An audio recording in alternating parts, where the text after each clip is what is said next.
Bueno, primero que todo, aquellos que no se espantaron de la presentación de mi persona y la de Desiree y decidieron regresar, les agradecemos mucho porque no ahuyentamos a todos.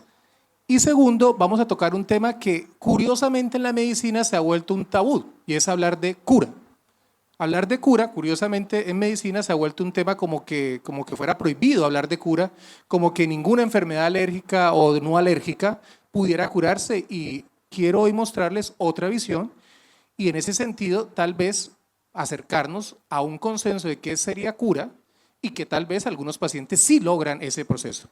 En ese sentido, entonces, primero empecemos hablando del asma. El asma lo podemos entender de varias formas. Algunos dicen, el asma es un síndrome.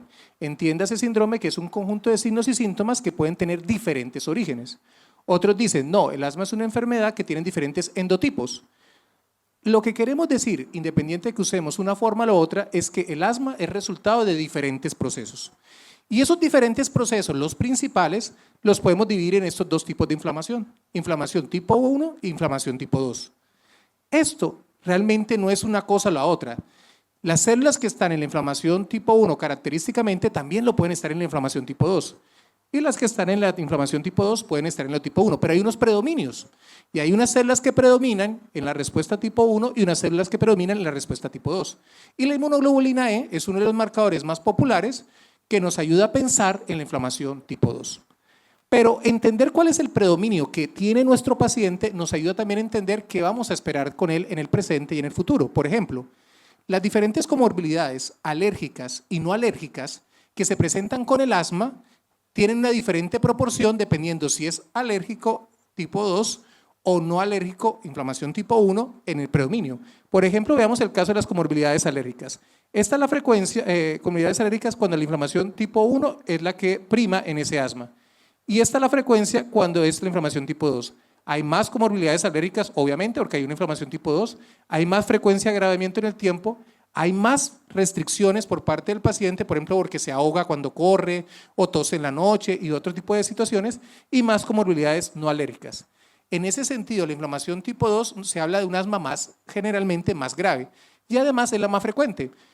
50 a 80% de los pacientes con asma tienen esa inflamación tipo 2 y en ese sentido se hace muy importante conocer qué pasa con esa inflamación tipo 2.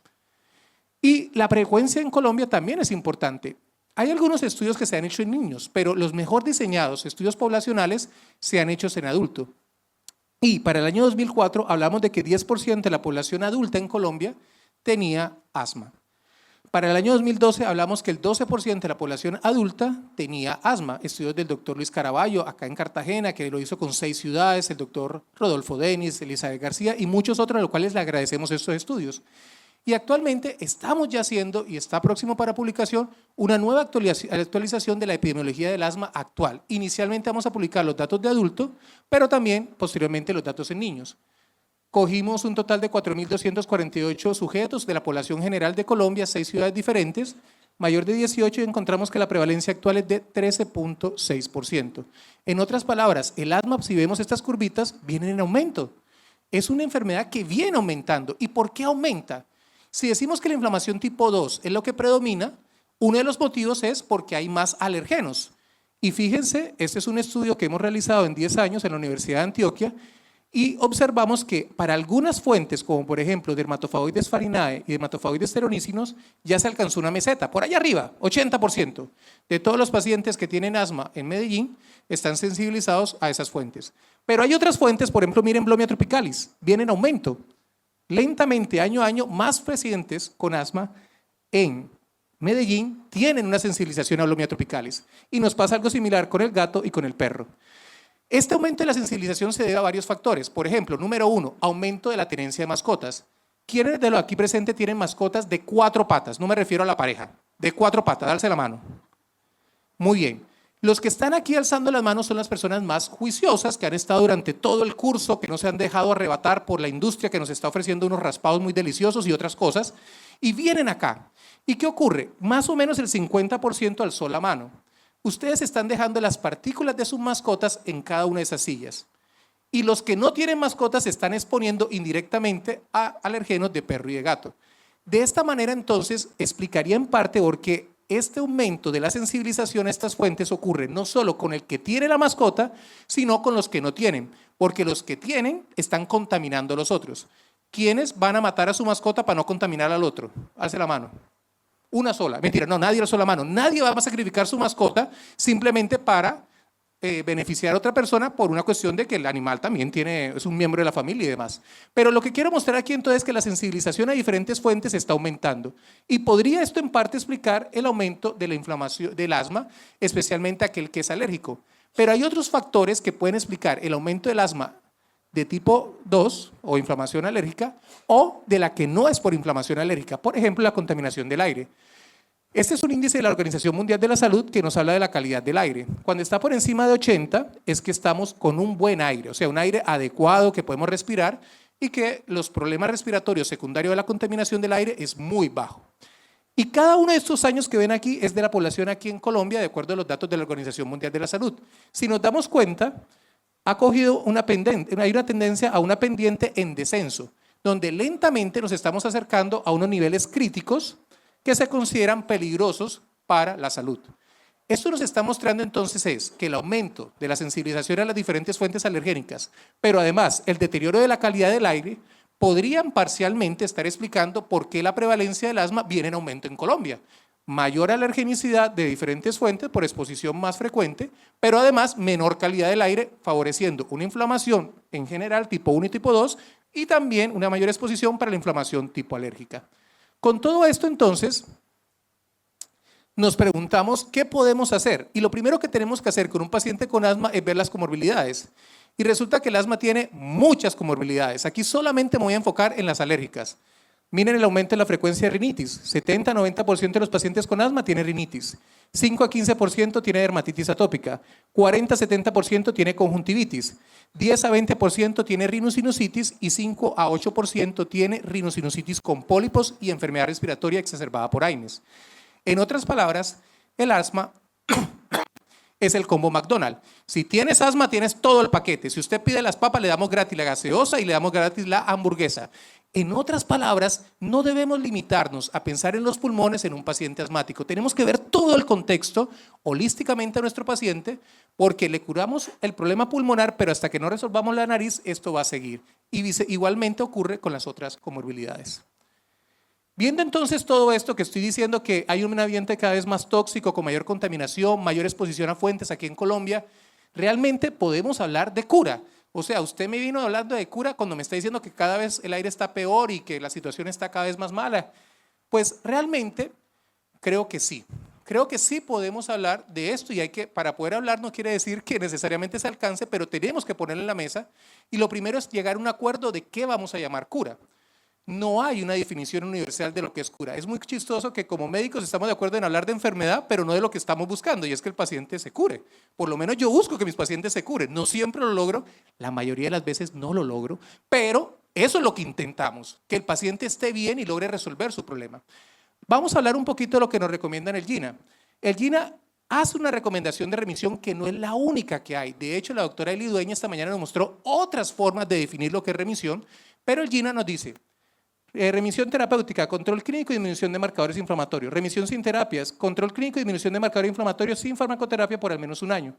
Y el GINA, eso sí no lo dice el GINA, pero lo está proponiendo en este momento la UAO, nos está diciendo que la Organización Mundial de Alergias dice: si usted tiene 5 años sin respuesta terapéutica, sin necesidad de tratamiento farmacológico, sin síntomas y sin signos de inflamación, pues tal vez el paciente se ha curado. ¿Eso debemos aceptarlo? No. Aún necesitamos estudios que sustenten si esta definición es adecuada o no, pero al menos tenemos que discutirla, porque si no la discutimos nos vamos a quedar con un discurso de que el paciente siempre está enfermo y con miedo a que no me vuelvan a invitar. Ese es un discurso que le conviene mucho a las farmacéuticas. Si siempre está enfermo, siempre necesita terapia. ¿Y qué podemos hacer? Vamos a intentar a través de 3 casos clínicos ver lo que podemos hacer en nuestra práctica clínica y que pudiéramos tal vez ayudar a mejorar la probabilidad de que se acerque a esta definición de cura que, repito, no es mundialmente aceptada, pero que para fines de la discusión en esta charla vamos a aceptarla. ¿Listo? Vamos a empezar con un paciente que tenga rinitis, después un paciente niño que tenga rinitis y asma y después un paciente adulto con asma.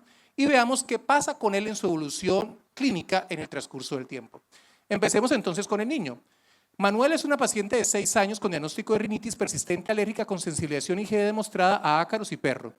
Los padres son unos millennials que leyeron en La Princesa podía desarrollar asma. El padre pregunta, ¿mi niña tendrá asma? La madre pregunta, ¿podemos prevenirla? Esa es una pregunta que realmente empieza a coger cabida en el sentido que si entendemos mejor la enfermedad, uno dice, bueno, no es solo entender la patogénesis, sino transformarlo en algo clínico que nos permita o controlarla mejor o tal vez cambiar el curso de la enfermedad. Y vale decir que el curso de la enfermedad varía dependiendo del momento en donde la cogemos. Entonces, si tiene rinitis, hay un 80% de probabilidades que esa rinitis sea alérgica. Y si es una rinitis alérgica, tiene inflamación tipo 2. Y si tiene inflamación tipo 2 con una rinitis alérgica, la probabilidad de que vaya a desarrollar asma después es más alta que un niño que no tenga una rinitis o que no tenga una rinitis de inflamación tipo 2. Ejemplo, se estima que el odds ratio es 4.6 de aumento de riesgo de probabilidad de que el paciente con rinitis persistente pase a un asma en los siguientes 6 años. ¿Y será que nosotros podemos cortar este circuito? Pues primero que todo tenemos que predecir qué pacientes con rinitis tal vez van a desarrollar asma y qué pacientes no. Una alternativa que se ha buscado es el índice IPA. El IPA es básicamente un índice que lo que buscaba era que menores de 3 años con sibilancias recurrentes, probablemente asma, predecir qué iba a pasar cuando tuvieran 6 años. Y se han hecho varios IPAs, IPAs modificado, IPA low, bueno, se han hecho como 5 IPAs buscando mejorar la sensibilidad y la especificidad. Ninguno es perfecto, pero basado en unas simples preguntas clínicas que ustedes pueden ver ahí y en un examen sencillo que es el hemograma, nos ayudaba a predecir si tal vez el niño menor de 3 años podría a futuro tener un asma más claro, si no es que lo tenía en ese momento, o persistir el asma, dependiendo de cómo lo llamáramos. Hay otros factores, aparte de esas características clínicas que ven ahí, que también se ha asociado con una mayor probabilidad de que un sujeto con sibilancias y o rinitis pudiera desarrollar a futuro asma. Nacimiento prematuro, ausencia de lactación, residencia urbana, sobrepeso. Sin embargo, cada una de esas características no es suficiente para nosotros con certeza poder decir, el que tenga esto le va a dar asma. Pero si están presentes estas variables, hay más probabilidad de que ese sujeto vaya a futuro a desarrollar asma. Y en ese orden de ideas, ¿qué podemos hacer para prevenir el asma? Realmente mucho y nada. Una de las cosas que sí podemos hacer y que ha mostrado que disminuye el riesgo es la inmunoterapia. Si cogemos un niño con rinitis y le ponemos inmunoterapia, un niño con rinitis alérgica, y le ponemos inmunoterapia, miren que no desaparece, pero baja la prevalencia del desarrollo de asma a los 6 años y también baja el riesgo futuro. En otras palabras, la inmunoterapia parece que disminuye la probabilidad del desarrollo de asma. ¿No será que lo posterga? ¿No será que si esperamos no 6 años, sino 10 o 20, ahí sí va a aparecer el asma? Tal vez, no podemos decir que no. Pero los estudios a 6 años nos están diciendo de que no, a 6 años al menos no ha vuelto a aparecer el asma en esos pacientes y la probabilidad se mantiene más baja. Un punto a favor de que tal vez en un grupito pequeño de pacientes pudiera ser que sí estamos previniendo el desarrollo de asma. Pero hay otros factores que también pudiéramos pensar. Por ejemplo, control del sueño, los cambios climáticos bruscos, intentar controlarlos, la parte de mejorar el ejercicio físico, mejorar la alimentación, el estrés, los controles en lo que se refiere a la exposición de los alergenos o, por ejemplo, reducción de la exposición a tabaco y contaminación. La evidencia para estos factores modificables es variable. Desafortunadamente, la mayoría de ellos es débil. O sea, por ejemplo, uno dice, es muy lógico pensar, si yo me expongo menos al cigarrillo, debo tener menos síntomas respiratorios. Pero recuerden que la pregunta no es tener menos síntomas respiratorios, sino que un paciente con rinitis, como el caso de Manuela, no desarrolle posteriormente asma. Y la evidencia para esa pregunta, lamentablemente en este momento, para este desenlace es fuerte, pero para otros desenlaces es poca o es condicional.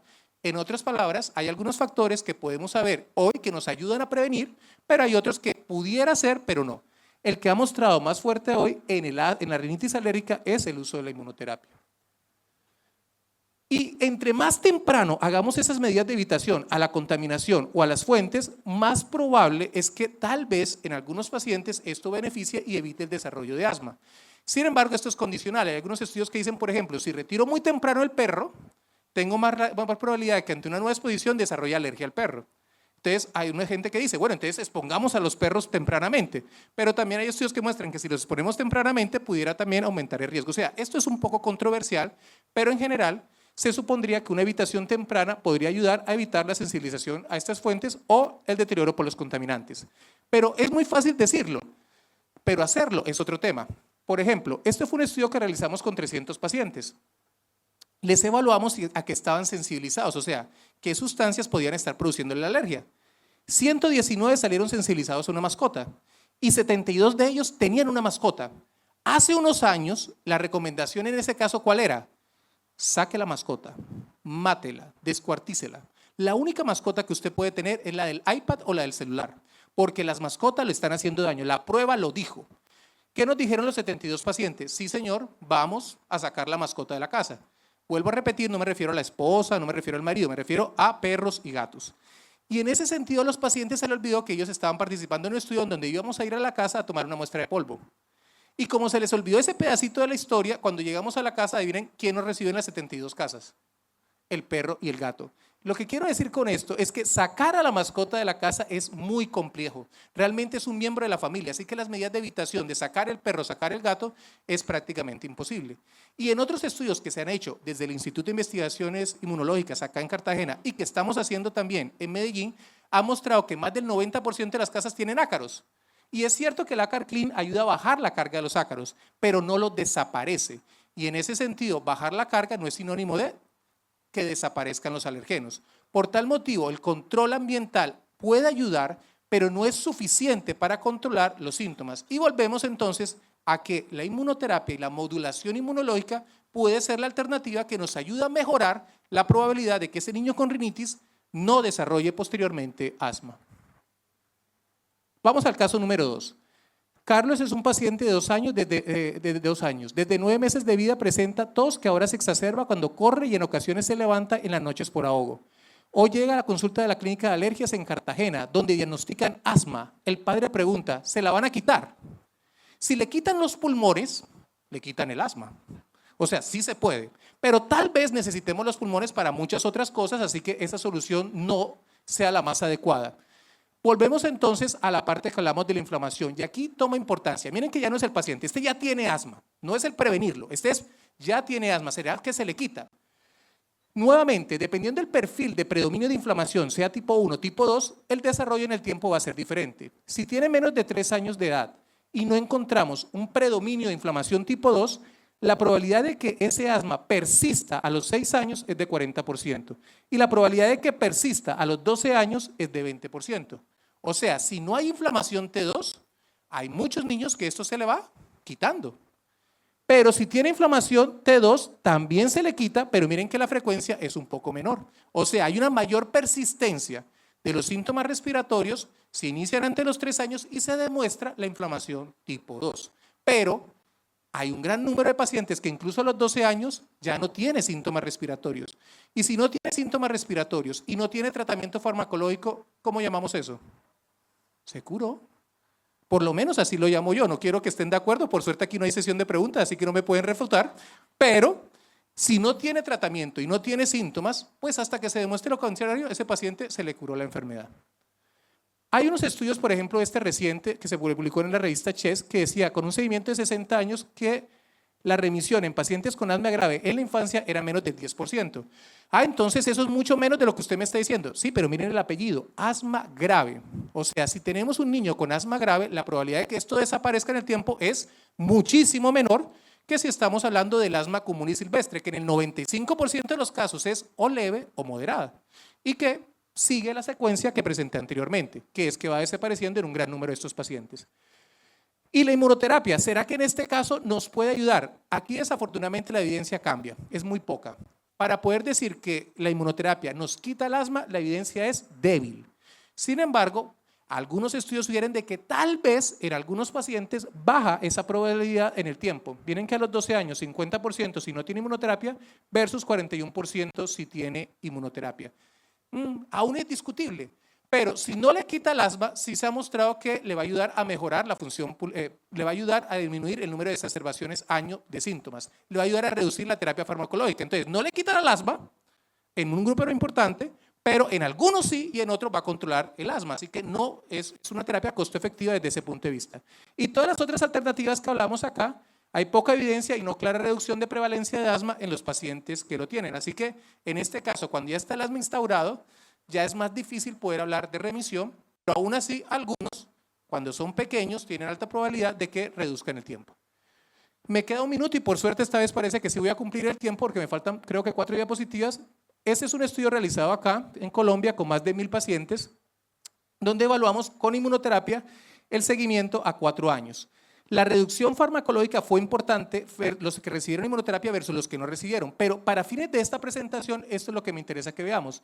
Con suspensión completa de farmacoterapia por al menos 2 años sin recaída de síntomas clínicos. En el grupo con inmunoterapia 18%, en el grupo que no recibió inmunoterapia 6%. Quiere decir que aún después de 2 años el paciente no recaía y no requería tratamiento farmacológico. Quiere decir que había un grupo de pacientes que lograba un control completo, si lo quieren llamar así, una remisión no farmacológica, si la quieren llamar así, o incluso posiblemente una cura. Caso clínico número 3 y con esto cerramos. Fabián tiene 40 años con diagnóstico de asma desde los 32. Es adherente a la farmacoterapia y hace 2 años no presenta síntomas y ha mejorado su función pulmonar. Llega a consulta y dice, estoy cansado de usar medicamento, ¿puedo suspenderlos? Es un paciente controlado, está recibiendo una terapia y está controlado. En él no podemos hablar de que ya superó su proceso. Sin embargo, él está cansado, ya no quiere usar medicamentos. Si no tengo síntomas, ¿qué me motiva a usar medicación si yo no siento nada? En este paciente en particular, varios estudios han mostrado que en el adulto la probabilidad de remisión, o sea, de poder suspender la terapia y que no vuelvan a aparecer los síntomas, a diferencia de los niños, es mucho más baja. En el estudio de Westerhor, no sé cómo se pronuncia, tal vez deciré me ayuda después, 15%. En el de tubo mixto, 3%. O sea, en el adulto que tiene asma, la probabilidad de que esto se quite, ¿existe? Sí, pero es mucho menor que en el niño. Y hay algunos factores, como por ejemplo la gravedad del asma y la función pulmonar de base y la presencia de pólipos nasales, que nos ayudan a predecir con más seguridad de que ese paciente es poco probable que desaparezca el asma. Nuevamente, la evidencia es muy poca de que estas medidas logren desaparecer el asma, pero ayudan a controlarlo. Son 2 cosas diferentes. Y ya para terminar entonces, en menores de 3 años, amigos míos, yo creo, esto ya es evidencia triple X, o sea, mi interpretación de los hechos, sí se puede hablar de curación en menores de 3 años. En los adultos hay algunos que remiten, no recaen, puede que estén curados, pero es mucho menos frecuente. Y la inmunoterapia es una alternativa que ayuda a mejorar esas probabilidades, aunque no lo alcancen todos los pacientes. Y para terminar, nuevamente invitarlos al Congreso de Alergias, y este que está aquí es un acarito, que es el que nos da pan de cada día a los alergólogos aquí en Colombia. Y ¿dónde tengo? A ver. Acá está. ¿Quién quiere un acarito? Alza la mano primero. Por acá la alzaron primero. Listo. Muchas gracias a todos por su atención.